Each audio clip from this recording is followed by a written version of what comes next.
Espaguetis amb llimona.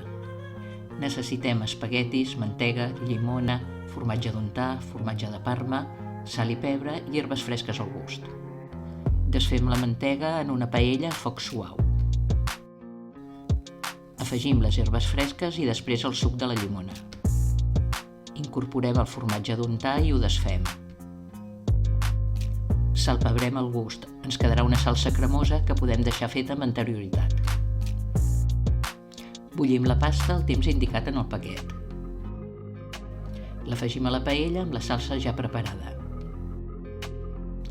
Afegim una mica d'aigua de cocció i ho coem uns minutets més.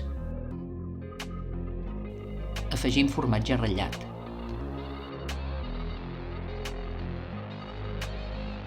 Servim amb una mica de pell de llimona ratllada per sobre. Queda exquisit. Espero que us agradi la recepta i la compartiu. Bon profit!